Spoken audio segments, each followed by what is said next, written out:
Right. ఈ సందర్భంలో మనము ఆత్మీయ జీవితంలో మనం ఎదగకపోవడానికి కారణాలు, there are reasons and hindrances to not improve our spiritual life. మనం ఆత్మీయంగా అభివృద్ధి చెందకపోవడానికి కారణాలు ఉన్నాయి కొన్ని.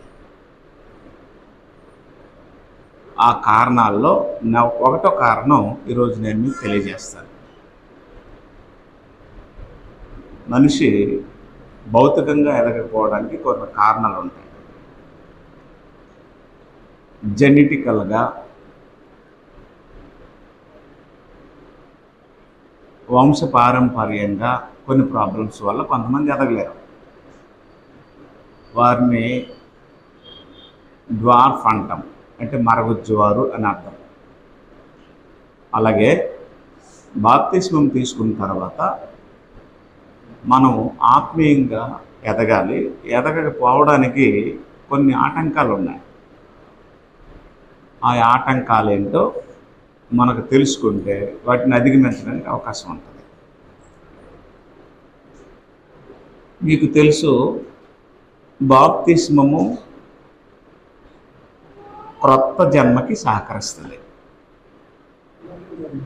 బాప్తిస్మము క్రొత్త జన్మకి సహకరిస్తుంది. దేవుని రాజ్య అధికారము యేసుక్రీస్తుకి. యేసుక్రీస్తుతో కూడా ఏలే అవకాశము క్రైస్తవులకి ఇవ్వబడినట్టే, ఇలా ఇవ్వబడిన విషయం క్రీస్తు సంఘానికి లేదా సంఘ సభ్యుల్లో అనేకులకి అర్థం అవ్వకపోతే ఎలా విచిత్రంగా ఉంటుందో, బాప్తిస్మము క్రొత్త జన్మకి సహకరిస్తుంది అన్నది కూడా అర్థం అవ్వకపోతే విచిత్రంగా ఉంటుంది. అప్పుడు ఏమనుకుంటారు అంటే బాప్తిస్మము క్రొత్త జన్మ ఒక్కటే అనుకుంటారు. కాదు, క్రొత్త జన్మ కొరకు బాప్తిస్మం పొందాలి. బాప్తిస్మం పొందే వ్యక్తి క్రొత్తగా జన్మిస్తాడు. ఓకేనా? ఆ రెండు రకాలైనటువంటి టాపిక్స్. అలాగే దేవుని యొక్క రాజ్యము శాశ్వతమైనది. దేవుడు శాశ్వతుడు. శాశ్వతమైనటువంటి దేవుని రాజ్య పరిపాలన నిత్యత్వం నుండి ఉంది.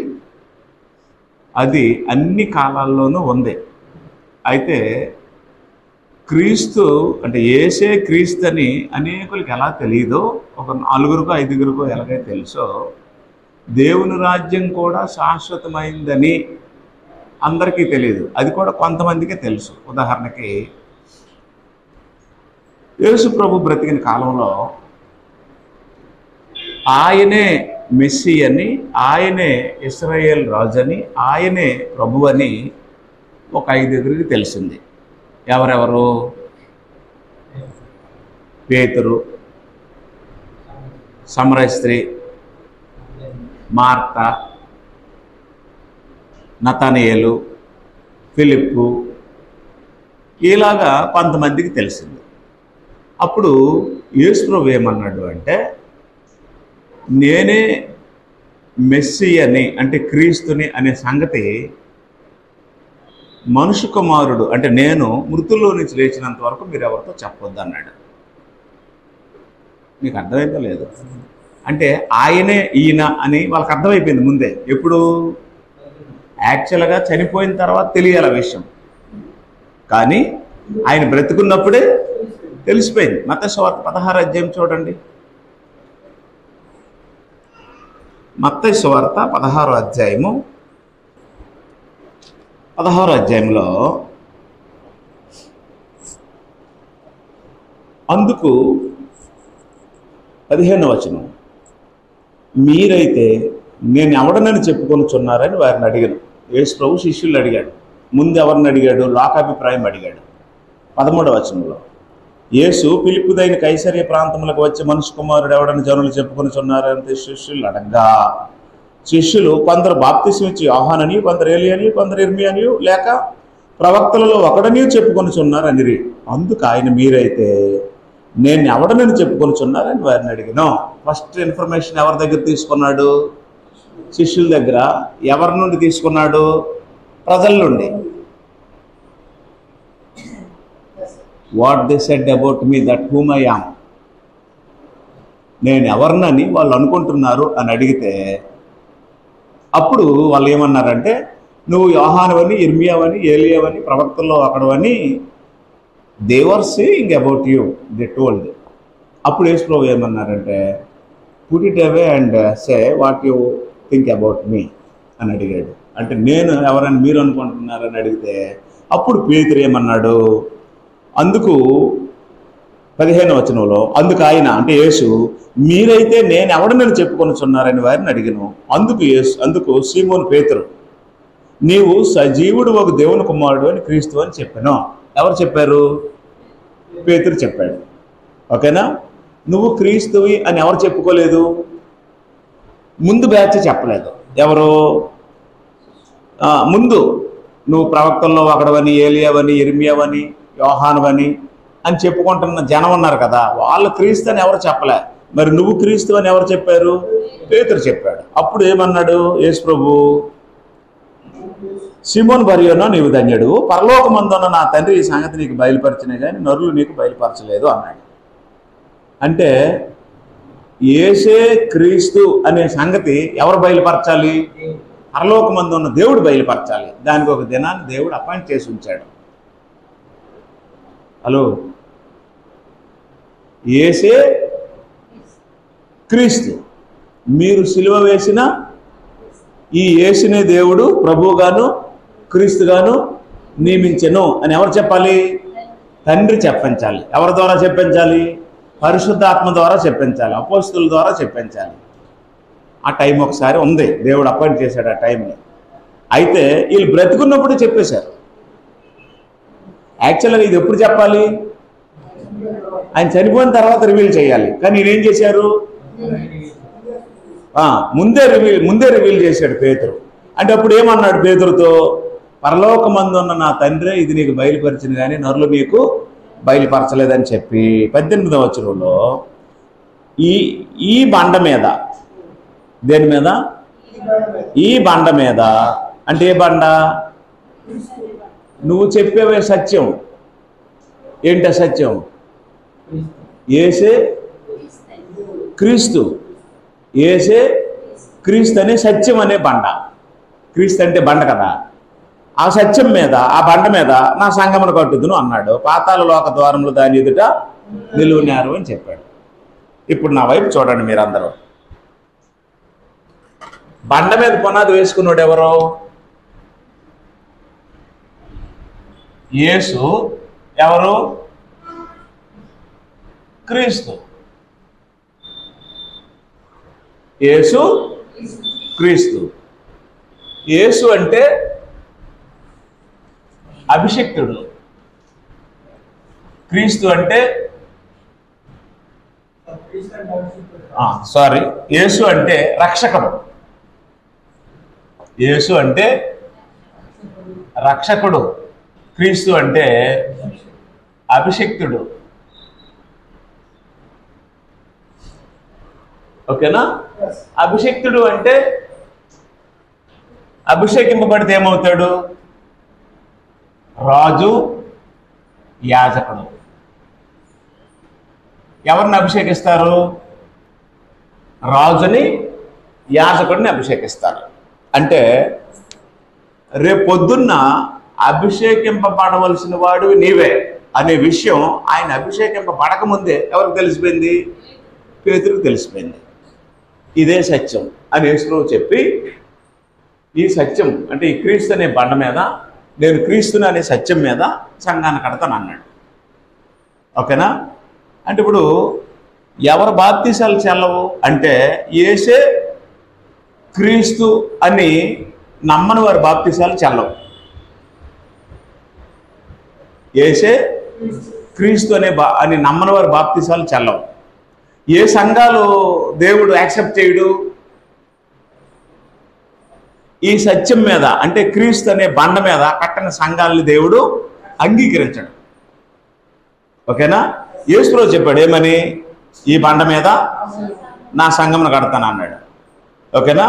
కాబట్టి ఇప్పుడు ఏం జరిగింది, నీవు సజీవుడు అయిన దేవుని కుమారుడు అని క్రీస్తు అని పేతురు చెప్పాడు కదా.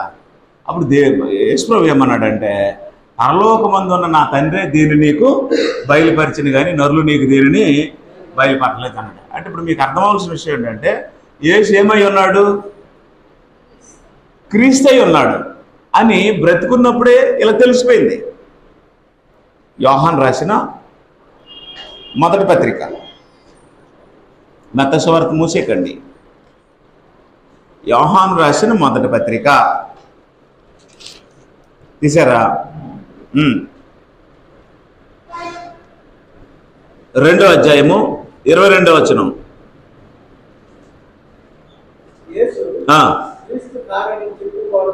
అలా చదవాలి, అలా చదవాలి. చాలా మంది అది చదివినప్పుడు ఎలా చదువుతారు తెలుసా, యేసుక్రీస్తు అని కలిపేస్తారు. అలా కాదు, ఇలా చదవాలి. మళ్ళీ చదవండి, అంతే. గ్యాప్ ఇవ్వాలి. అక్కడ కామా కూడా ఉంది కదా, అది పట్టించుకోరు. ఇంకొకటి చిన్న మాట,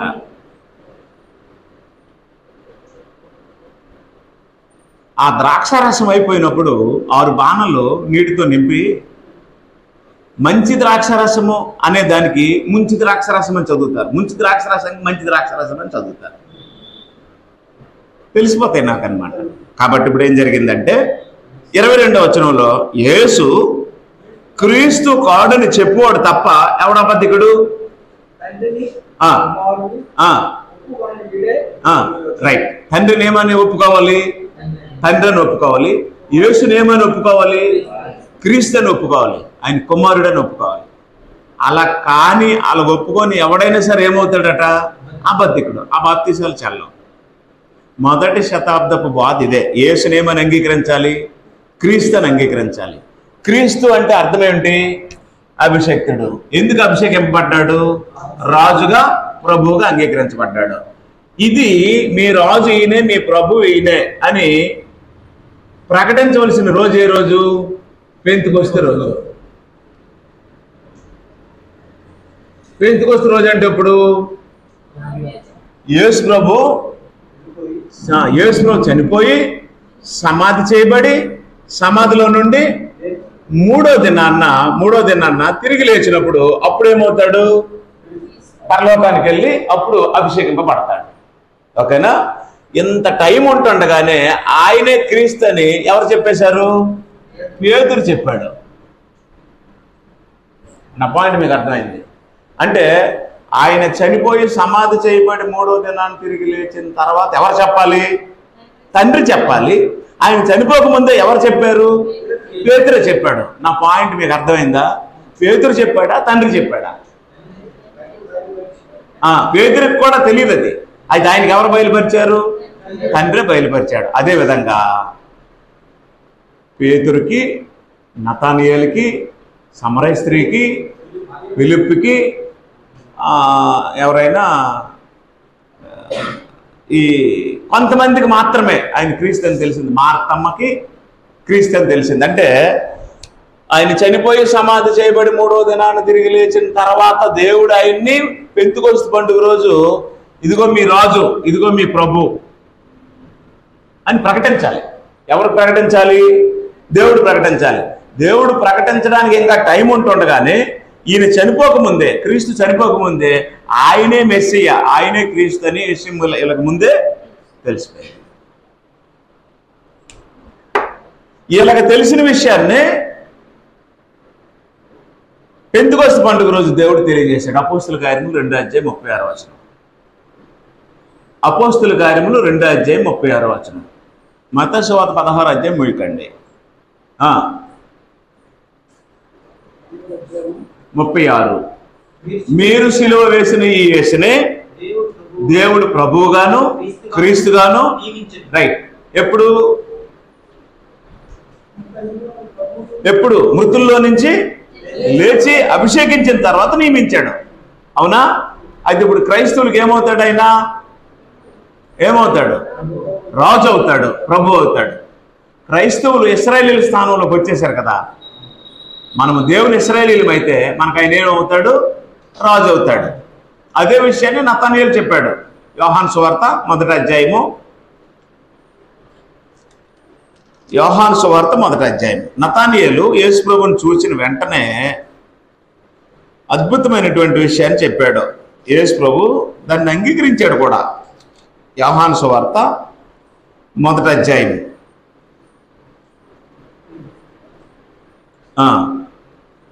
49వ వచనం.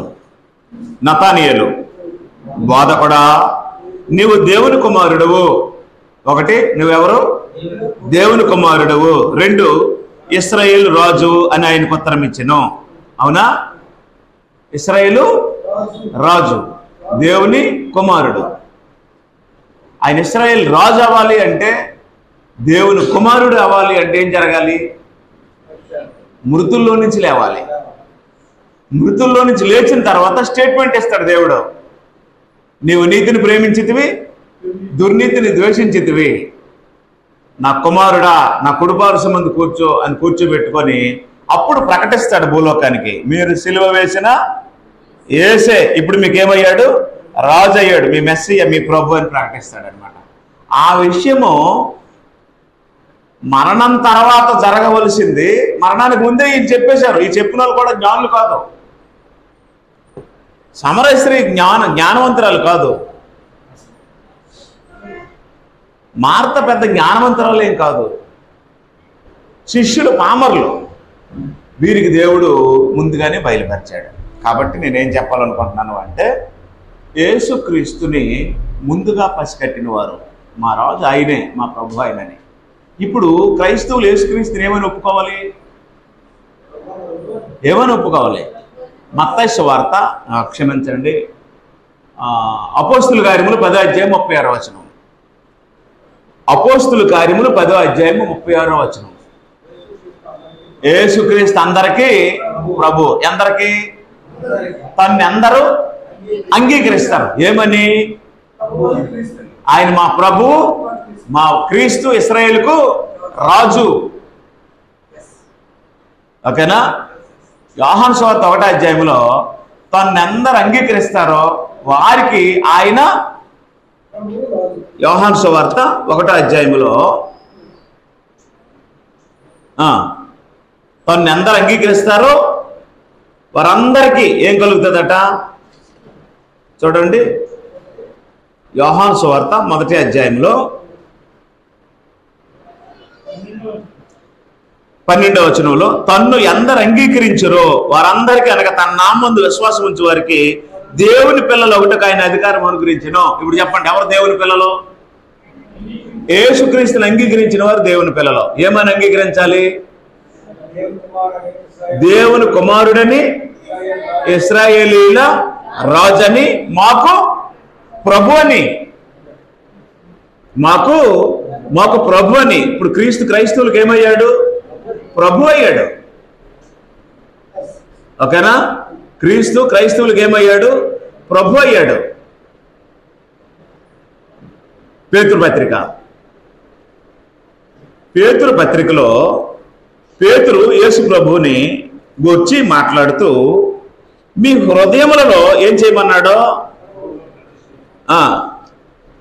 3వ అధ్యాయము ప్రతిష్ఠించండి అన్నాడు. ప్రభువుగా ప్రతిష్ఠించుకోండి అన్నాడు. పేతురు పత్రిక అమ్మా 15వ వచనం.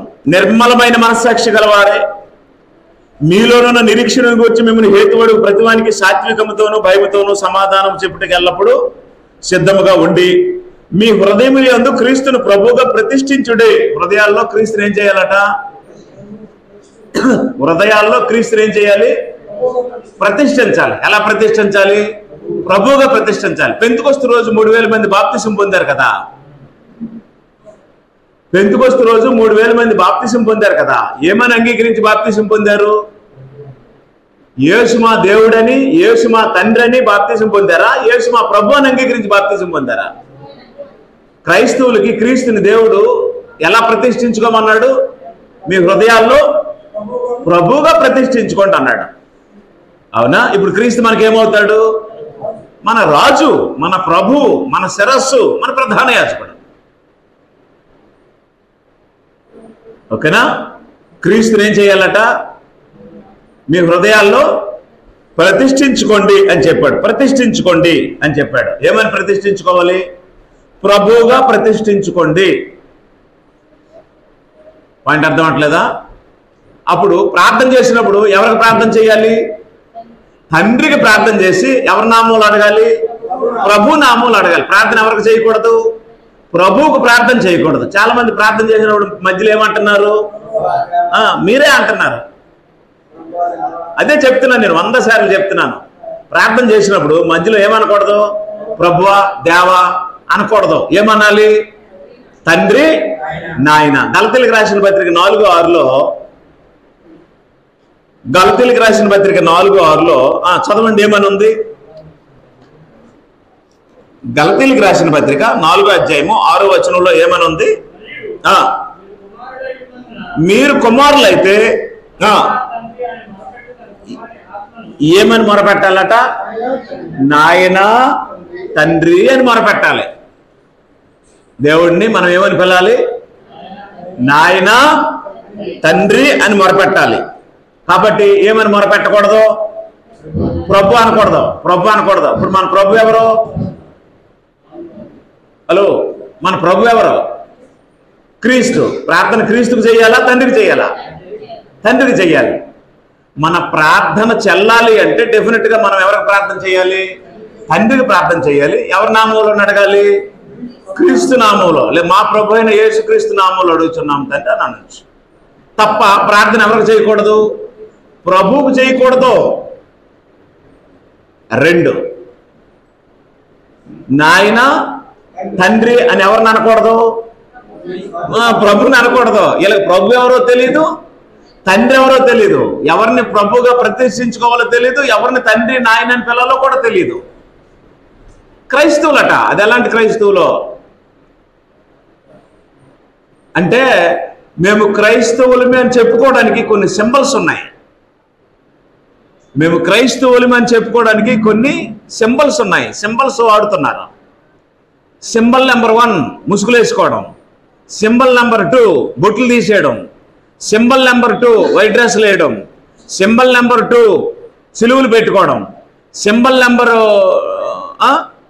5 మేము క్రైస్తవులు అని చెప్పడానికి లిటరేచర్ పట్టుకోవడం, భాష మార్చుకోవడం, వేషం మార్చుకోవడం. ఇవన్నీ మేము క్రైస్తవులమే అని చెప్పడానికి చేసే పనులు. ఈ వేషాలు వాక్యానికి సూట్ అవ్వు. ఈ వేషాలు వాక్యానికి సూట్ అవ్వు. క్రైస్తవులు ఎవరు అంటే క్రీస్తుని ప్రభువుగా హృదయాల్లో ప్రతిష్ఠించుకొని, ఆయన క్రీస్తు దేవుని కుమారుడు, ఇశ్రాయేలు రాజు అని గ్రహించి హృదయాల్లో ప్రభువుగా ప్రతిష్ఠించుకొని ఆ సత్యం మీద బాప్తిసం పొందిన వాళ్ళు క్రైస్తవులు. వారు క్రీస్తుని శిరస్సుగా కలిగి క్రీస్తు సంఘంగా పిలువబడతారు. వారు క్రైస్తవులు తప్ప ఎవరు పడితే వారు క్రైస్తవులు. సూట్ అవ్వదన్నమాట. సూట్ వేసినా సూట్ అవ్వదు, బూట్ వేసినా సూట్ అవ్వదు. పెద్ద చర్చి బిల్డింగ్ కట్టినా క్రైస్తవ్యానికి సూట్ అవ్వరు. మట్టి గోడకు గచ్చిపోతలాగా అయిపోతారు. అంటే మట్టి గోడ గచ్చుని స్వీకరించదు, వదిలేస్తుంది ఏదో ఒక రోజు. ఇవి సూట్ అవ్వడానికి మనుషులు చేసే ప్రయత్నాలు, కానీ వాక్యం సూట్ అవ్వదని చెప్పేసింది. కాబట్టి ఇప్పుడు యేసు ప్రభువుని మనం ఏమని పిలాలి? ఆయన మన రాజు, ఆయన మన ప్రభు. ఓకేనా? దేవుణ్ణి మనం ఏమని పిలాలి? ఆయన మన తండ్రి, ఆయన మన అబ్బా,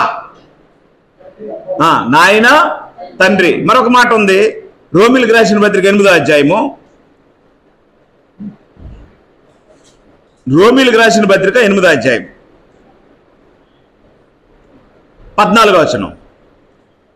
దేవుని ఆత్మచేత ఎందరూ నడిపింపబడుదురో వారందరూ దేవుని కుమారుల ఎందురు. అంటే దేవుని ఆత్మచేత నడిపింపబడుదురో అని అనగానే చాలా మంది ఏం చేస్తున్నారంటే టచ్ అని పడిపోతున్నారు, టచ్ అని తోసేస్తున్నారు. అది నడిపింపు కాదు, అది మోసం. అది మోసం. అది ఏదో దెయ్యం పట్టినట్టు, విలవిల్లాడుతున్నట్టు, కాళ్ళు చేతులు తన్నట్టు వెనక పడిపోయినప్పుడు, ఆ వెనక్కి పడిపోతున్నప్పుడు ఒక ఇద్దరు వెనక్కుండి పడుతున్నారు కదా, వాళ్ళు పట్టడం మానేయాలి. చిన్న మెదడు చితికిపోద్ది. మీరు చూసారా? ఇలా వెనక పడిపోయేసరికి వెనక్కి ఒకడండి ఏం చేస్తున్నాడు, పట్టుకుంటున్నాడు కదా, అది తీసేయాలి, మనం చేయట్టుకుని లాగేయాలి వెనక్కి. మెదడు చిట్లు పొద్ది. కాబట్టి ఆత్మచేత నడిపించబడ్డం అంటే పిచ్చి భాషలు మాట్లాడడం, అర్థం కాని భాషలు మాట్లాడడం, వెనక్కి పడిపోవడం, ఒకే రకమైన యూనిఫామ్ లాంటి స్కూల్ యూనిఫామ్ లాంటి బట్టలు వేసుకొని గిలగిలగిల గెంతుకోవడం, గెంతడం, ఇది ఆత్మ అనుకుంటున్నారు. అది అంత పచ్చి వేషం, మోసం. అది ఆత్మచేత నడిపింపబడ్డం అంటే వాళ్ళకి అర్థం అవ్వలేదు. ఇక్కడేమని రాస్తుంది, ఆత్మ కలిగిన వారమై 14వ వచనం, దేవుని ఆత్మచేత ఎందరూ నడిపింపబడుదురు వారందరూ దేవుని కుమారులు ఎందురు యాలి అనగా, మరల భయపడుటకు మీరు దాస్యపాత్మను పొందలేదు కానీ దత్తపుత్రాత్మను పొందితిరి. అంటే 2 ఆత్మలు ఉన్నాయి. హలో, ఎన్ని ఆత్మలు ఉన్నాయి? ఏ ఆత్మ? దాస్యపు ఆత్మ, దత్తపుత్రాత్మ. దాస్యపాత్మ కలిగిన వాళ్ళందరూ ఇలాగే పడిపోతారు. సౌలు దైవికంగా ఉన్నప్పుడు, దేవుని ఆజ్ఞలు మీరినప్పుడు పరిశుద్ధాత్మ వచ్చేవాడు. సౌలు దావీదుని చంపాలనుకున్నప్పుడు, హత్య చేయాలనుకున్నప్పుడు దురాత్మ వచ్చాడు. మీకు 2 ఆత్మలు ఉన్నాయి, గుర్తుందో లేదో? దురాత్మని దేవుడు పంపించగలడు, పరిశుద్ధాత్మని దేవుడు పంపించగలడు. మీకు ఐడియా ఉందా?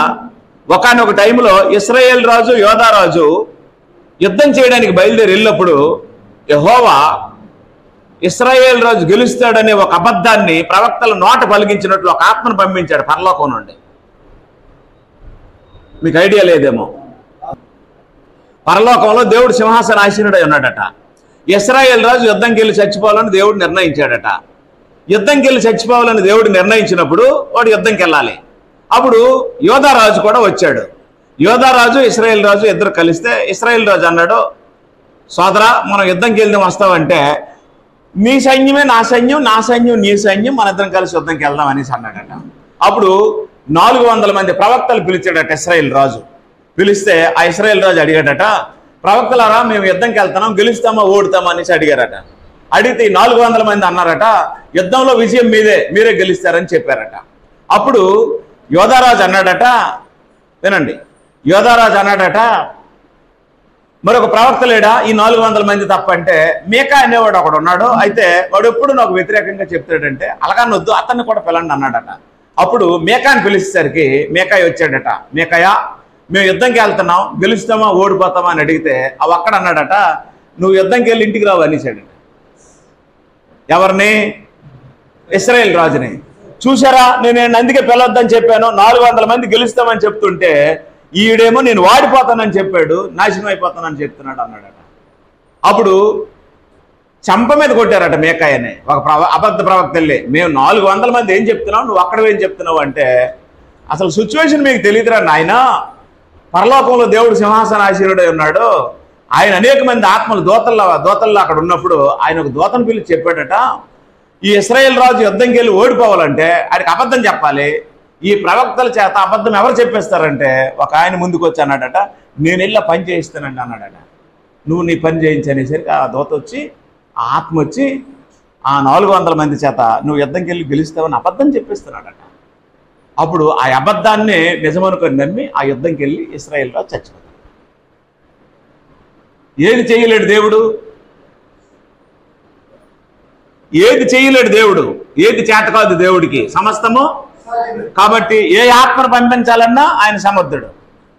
సౌలు దగ్గరికి పరిశుద్ధాత్మను పంపించినవాడు ఆయనే, సౌలు దగ్గరికి దురాత్మను పంపించిన వాడు ఆయనే. ఇక్కడ కూడా 2 ఆత్మల గురించి మాట్లాడాడు. ఒకటి దాస్యపు ఆత్మ, 2 దత్తపుత్ర ఆత్మ. మరల భయపడుటకు మీరు దాస్యపు ఆత్మను పొందలేదు కానీ ఏ ఆత్మను పొందారట? దత్తపుత్ర ఆత్మను పొంది ఆ ఆత్మ కలిగిన వారమై అబ్బా తండ్రి అని మొరపెట్టుచున్నాము అన్నాడా లేడా? 15వ వచనం ఎలానగా, మరల భయపడుటకు మీరు దాస్యపాత్మను పొందలేదు కానీ దత్తపుత్రాత్మను పొందితిరి. ఆ ఆత్మ కలిగిన వారమై మనము అబ్బా తండ్రి అని మొరపెట్టుచున్నాము. ఏమని మొరపెట్టాలట? అబ్బా. అబ్బా అంటే ఎవరు? తండ్రి. నాయన అంటే ఎవరు? తండ్రి. కాబట్టి ఇప్పుడు దేవుడు ఏ స్థానంలో ఉన్నాడు? మనకి తండ్రి స్థానంలో ఉన్నాడు. ప్రభు స్థానంలో ఎవరిని ఉంచాడు? మెస్సీని ఉంచాడు. ఇశ్రాయేల్ స్థానంలో ఎవరిని ఉంచాడు? మనల్ని ఉంచాడు. ఇశ్రాయేలీలు తీసేశాడు భౌతికమైన వారిని, మనల్ని ఏం చేశాడు? మనల్ని ఇశ్రాయేలు స్థానంలోకి పంపించాడు. గలతీయులకు రాసిన పత్రిక 6వ అధ్యాయము. గలతీయులకు రాసిన పత్రిక 6వ అధ్యాయము. ఇశ్రాయేలీయులు, భౌతికమైన ఇశ్రాయేలీయులు తీసేసి దేవుని ఇశ్రాయేలీయులుగా మనకు ఆ అవకాశం ఇచ్చాడు. గలతీయులకు రాసిన పత్రిక 6వ అధ్యాయము 15వ వచనం మనం చదివినట్లయితే, క్రొత్త సృష్టి పొందుటియే గాని సున్నతి పొందడం వల్ల ప్రయోజనం ఏమి లేదు, పొందకపోవడం వల్ల ప్రయోజనం లేదు. అంటే ఏ పద్ధతి? సున్నతి పద్ధతి కాదు, క్రొత్త సృష్టి పద్ధతి చెప్పున నడుచుకొని వారందరికీ అనగా దేవుని ఇశ్రాయేలీయులకు. రైట్, ఇప్పుడు నాకు సమాధానం చెప్పండి. ఇశ్రాయేలీయులు తీసేసి ఆ స్థానంలో ఎవరిని పెట్టాడు? మనల్ని పెట్టాడు. ఇప్పుడు మనం ఏమయ్యాం? ఇశ్రాయేలీయులు అయ్యాం, అవునా? ఇప్పుడు ఇశ్రాయేల్ రాజు ఎవరు? క్రీస్తు. ఆ మాట ఎవరు చెప్పారు? నతనయేలు చెప్పాడు. యోహాను సువార్త 1వ అధ్యాయము 49వ వచనంలో నతనయేలు చెప్పలేదా, నువ్వు ఇశ్రాయేలుకు రాజు అన్నాడు కదా. ఇప్పుడు ఇశ్రాయేలీయులు ఎవరు? మనం ఇశ్రాయేలు అయితే ఇప్పుడు మన రాజు ఎవరు? క్రీస్తు. మన ప్రభు ఎవరు? క్రీస్తు, అవునా? మనకి రాజుగా ప్రభువుగా క్రీస్తుని నియమించి ప్రకటించే రోజే రోజు పెంతెకొస్తు పండుగ రోజు. ఆ రోజు బాప్తిసం పొందిన వాళ్ళు ఏ సత్యం మీద బాప్తిసం పొందారో, మీరు సిలువ వేసిన ఈ యేసుని దేవుడు క్రీస్తుగాను ప్రభువుగాను నియమించిన సత్యాన్ని అంగీకరించి బాప్తిసం పొందారు. వాళ్ళ బాప్తిసం రైట్, ఓకేనా? వాళ్ళు క్రీస్తు సంఘం. ఇవాళ క్రీస్తు క్రైస్తవులకి రాజు, ప్రభువు, దేవుడు, తండ్రి, నాయను ఏమో కూడా క్లారిటీ లేదు. పాయింట్ అర్థం అవట్లేదా? ఇవాళ బాప్తిసం ఇచ్చిన వాళ్ళు కూడా క్రీస్తుని ఏమని చెప్పి బాప్తిసం ఇస్తున్నారు, ఏమని ఒప్పించి బాప్తిసం ఇస్తున్నారు? యేసుక్రీస్తుని దేవుడని అంగీకరిస్తున్నాం. నీ దేవుడని అంగీకరిస్తున్నావా? నీ దేవుడని అంగీకరిస్తున్నావు అంటే అంగీకరిస్తానంటే బాప్తిసం ఇస్తున్నాడు. యేసుక్రీస్తు నీ దేవుడా, నీ ప్రభువా? యేసుక్రీస్తు నీకు దేవుడై, తండ్రి అయిన దేవుడు నీకు దేవుడైతే అప్పుడు నీకు ఎంతమంది దేవుళ్ళు అవుతారు? 2 దేవుళ్ళని బైబిల్లో రాసలేదే.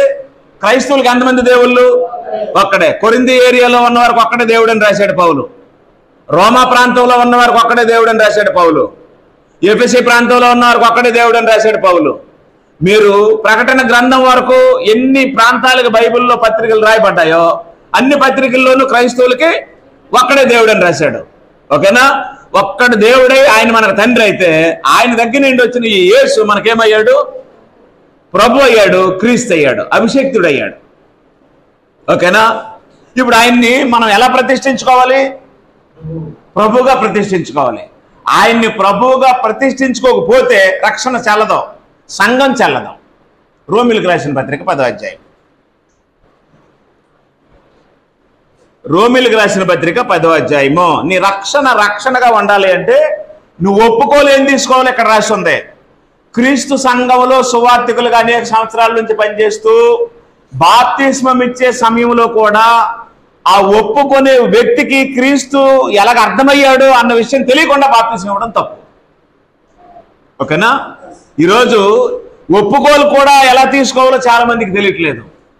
ఈరోజు బాప్తిస్మం తీసుకునే వ్యక్తిని ఏమని ఒప్పించి బాప్తిస్మం ఇవ్వాలో కూడా చాలా మందికి అర్థం కావట్లేదు.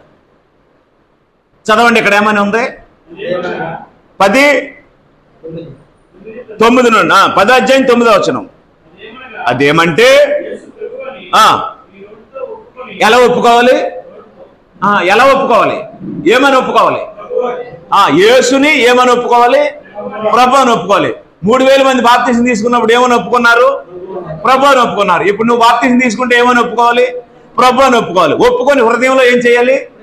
ప్రతిష్ఠించుకోవాలి. ఏమని ప్రతిష్ఠించుకోవాలి? ప్రభు అని ప్రతిష్ఠించుకోవాలి. ఇంకా ఘోరం ఏంటంటే ఆరాధన తండ్రికి చెయ్యాలని యేసుప్రభువే చెప్తే యేసుప్రభుకి ఆరాధన చేస్తున్నారు. ఘోరము. ఆరాధన కోరేది ఎవరు?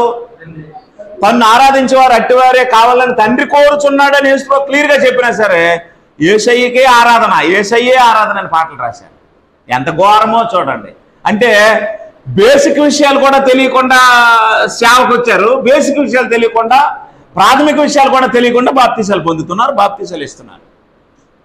చదవండి అదేమనగా యేసుని ప్రభు అని నీ నోటితో ఒప్పుకొని దేవుడు మృతులలో నుండి ఆయనను లేపినని నీ హృదయమందు విశ్వసించిన ఎడలా లేకపోతే నీ రక్షణ చెల్లదు.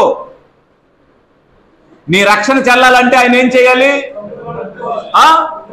యేసుని ప్రభు అని ఒప్పుకోవాలి. దేవుడు ఆయన మృతుల్లో నుండి లేపానని నీ హృదయమందు విశ్వసించాలి. అలా విశ్వసించి ఒప్పుకుంటేనే బాప్తిసం చెల్లుతుంది, లేకపోతే అది చెల్లే బాప్తిసం కాదు. నీటిలో అగ్గిలో కలిసిపోద్ది ఆత్మ. చిన్న మాట. దీనికి బైబిల్ అంతా తెలియవలసిన అవసరము, మొత్తం 66 పుస్తకాలు ఒక వ్యక్తికి తెలియవలసిన అవసరము లేదు. ఇప్పుడు చాలా మంది చదువు లేని వాళ్ళు ఉన్నారు, అమాయకులు ఉన్నారు, స్త్రీలు ఉన్నారు, వృద్ధులు ఉన్నారు. వాళ్ళు ఎలా నమ్ముతారంటే దేవుడు మా తండ్రి, యేసుక్రీస్తు మా ప్రభు, మేము యేసుక్రీస్తు నామంలో దేవుడికి ఏం చేస్తున్నాం?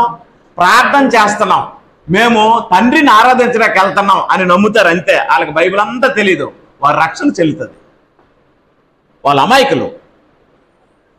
మీకు అర్థం అవట్లేదా? ఎటొచ్చి ఆయన అంటే క్రీస్తు ప్రభువో దేవుడు క్రైస్తవులకి, క్రీస్తుని తండ్రి అనాలో దేవనాలో ప్రభు అనాలో ఏమనాలో అని ఈ గందరగోళము ఈ చదువుకున్న వాళ్ళకే ఉందండి, ఈ బోధించిన వాళ్ళకే ఉంది. అమాయకులైన వారికి ఎవరికి గందరగోళము లేదు. వాళ్ళకి ఒకటే విశ్వాసం, దేవుడు మా తండ్రి, క్రీస్తు మా ప్రభు, మేము క్రీస్తు నామంలో ప్రార్థన చేస్తాం, తండ్రిని ఆరాధిస్తాం, చచ్చిపోతే ఆయన తీసుకెళ్తాడు అన్న విశ్వాసంతో బ్రతికారు పెద్దలందరూ. పాయింట్ అర్థం అవట్లేదా? రైట్. క్రీస్తుని ఏం చేయమన్నాడు?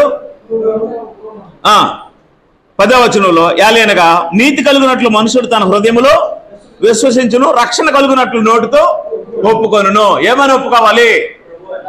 ఏమని ఒప్పుకోవాలి? ప్రభు అని. క్రీస్తే ప్రభు అని ఒప్పుకోవాలి. యేసే క్రీస్తని, క్రీస్తే నా ప్రభు అని. ఓకేనా? ఈ సత్యము ఆయన బ్రతికున్నప్పుడు కొంతమందికి తెలిసింది. తెలిసిందా తెలియలేదా? ఆయన చనిపోయిన తర్వాత అందరికీ తెలియాలి అన్నది దేవుని యొక్క చిత్తం. అది బహిర్గతం చేశాడు దేవుడు. అప్పుడు మత్తయి సువార్త 16 ఇంతకు ముయ్యొద్దని చెప్పాను కదా, 16వ అధ్యాయంలో యేసు ఏం చెప్పాడు చూడండి. వాళ్ళకి పేతురు చెప్పినటువంటి ఈ మాటకి యేసు ఏమన్నాడు?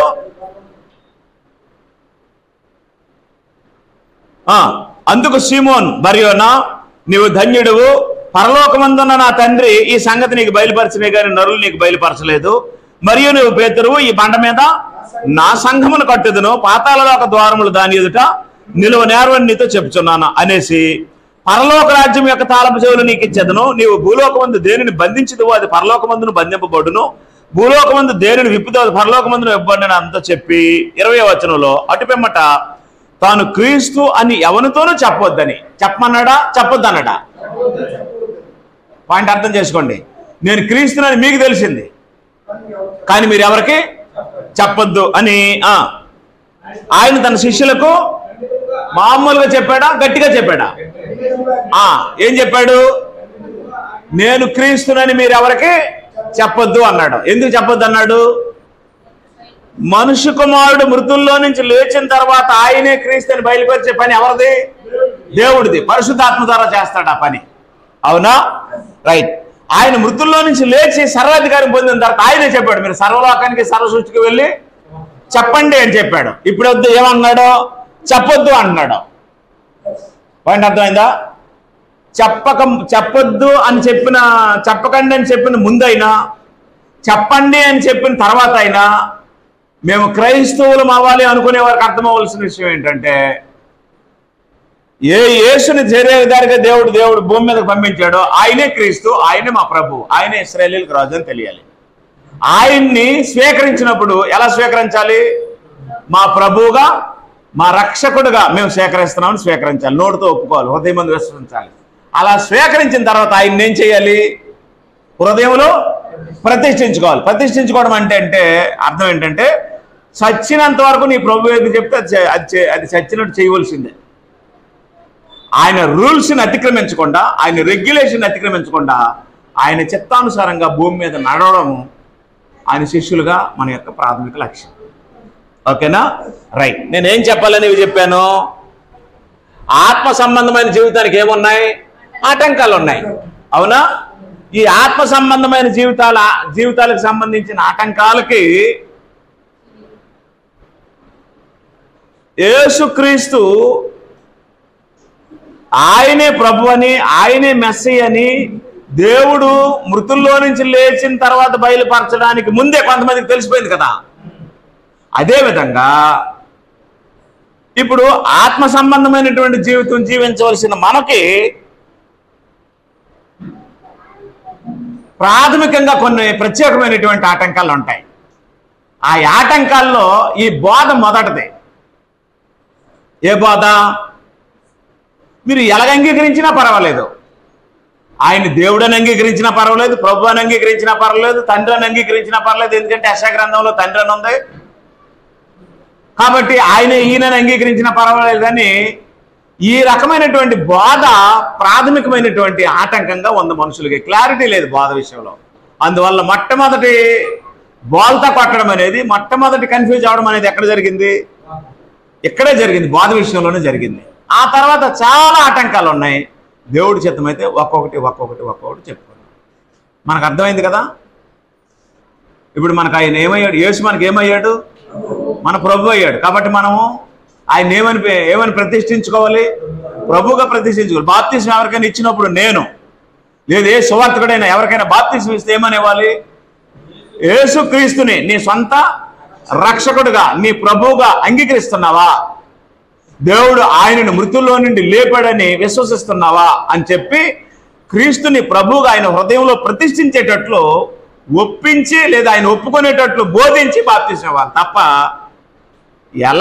ఎలాగ తీసుకోవాలో ఒప్పుకోవాలన్న విషయం తెలియకుండా ఎలా పడితే అలాగ ముంచేస్తే బాప్తిస్మం పొందాడనే ఆనందం ఉంటుంది తప్ప ఆ బాప్తిస్మం చెల్లడానికి అవకాశము లేదు. అలాంటి పరిస్థితి ఎవరికి రాదు. అందుకే నేనేం చేస్తున్నాను అంటే, మీ బాప్తిసాలు సరి చేసుకోండి. చచ్చిపోలేదు కదా, మీరు ఆయన ఏమని నమ్మారో మీ బాప్తిసాలు సరి చేసుకోండి. చచ్చిపోయిన తర్వాత సరి చేసుకుంటామంటే అక్కడి నుంచి అటు దాటి వెళ్ళిపోతామంటే ధనవంతుడే దాటడానికి అవకాశం లేదనేసాడు అబ్రహాం. మీకును మాకును ఏమన్నది మధ్యలో అగాధం ఉంది అన్నాడు. మనం ఎలా దాటి వెళ్ళిపోతాం? అబ్బాయి ధనవంతుడు పొట్టోడండి, కాలు సాగవు, మేము పొడుగోలు కాలు దాటి వెళ్ళిపోతామండి అనడానికి అవకాశము లేదు. కాబట్టి బోధతోనే సరి చేసుకోవాలి. అలా సరి చేసుకుంటే మన ఆటంకాలు తొలగిపోతాయి. మీ అందరికీ వందనాలు.